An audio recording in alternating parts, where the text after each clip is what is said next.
ये हंगामा देख रहे हैं आप, जोरदार हंगामा, ये शोर शराबा, इस बार दोनों तरफ से जोर आजमाइश। जी हाँ, जरा गौर से देखिएगा, क्या दिख रहा है जनाब, समझे कुछ आप? हंगामा तो गजब बरपा है, लेकिन अपोजिशन के खेमे में सबसे आगे बैठे नेता प्रतिपक्ष राहुल गांधी को देखिए। अपनी सीट से तमतमाए आगे बढ़े केंद्रीय मंत्री रवनीत सिंह बिट्टू और बीजेपी सांसदों को कैसे ललकार रहे हैं। जी हाँ, फिर देखिए राहुल का ये अंदाज, साथ में विपक्ष के सांसदों को भी इशारा है, आगे आओ, अब पीछे नहीं हटना है, या यूँ कहें कि दबना नहीं लड़ना है। तो कॉन्फिडेंस से लबरेज ये है 18वीं लोकसभा का विपक्ष। 2014 और 2019 के टर्म की अपेक्षा अब बेहद आक्रामक है विपक्ष। राहुल गांधी नेतृत्व कर रहे हैं सदन और सदन के बाहर लगातार मोदी सरकार पर हमलावर। अब तो सत्ता पक्ष के हंगामे का मुकाबला भी चैलेंज के इशारों के साथ। आगे बढ़ रहे हो तो आओ, हम भी आते हैं सामने, हो ही जाए आमना सामना। दरअसल पंजाब के 2 सांसदों में जबरदस्त बहस हुई,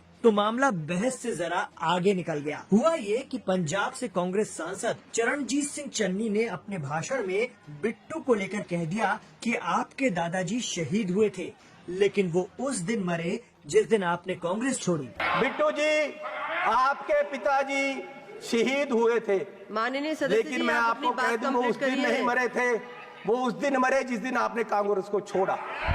चन्नी की बात बिट्टू को चुभ गई। केंद्रीय मंत्री रवनीत सिंह बिट्टू ने चन्नी पर भी निजी हमला बोल दिया। वो उठे और चन्नी को पंजाब का सबसे करप्ट आदमी बता दिया। यहाँ तक कह डाला कि अगर ये करप्ट ना निकले तो मैं अपना नाम बदल लूंगा। उन्होंने मेरा नाम लिया, मेरे दादाजी सरदार बेअंत सिंह जी, उन्होंने कुर्बानी देश के लिए दी, कांग्रेस के लिए नहीं दी, देश के लिए दी।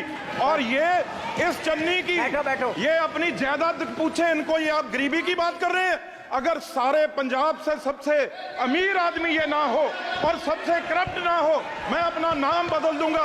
हजारों करोड़ का मालिक ये चरणजीत चन्नी है। तो बात बहस से जरा आगे निकल गई। फिर क्या, आगे तो मंत्री रवनीत सिंह बिट्टू भी बढ़ गए।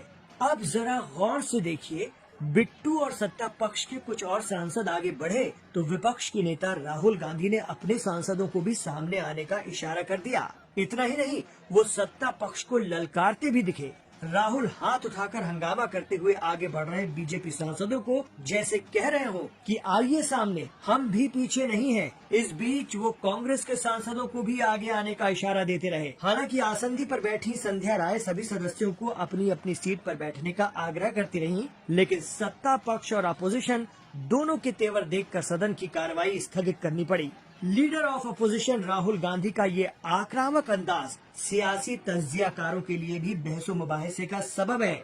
वो मानते हैं कि राहुल गांधी और विपक्ष के ये तेवर आगे आने वाले दिनों में भी संसद की कार्रवाई को धमाकाखेज बनाते रहेंगे। साथ ही ये भी तय है कि अब मुकाबला बराबरी का है और जज्बा लड़ने का।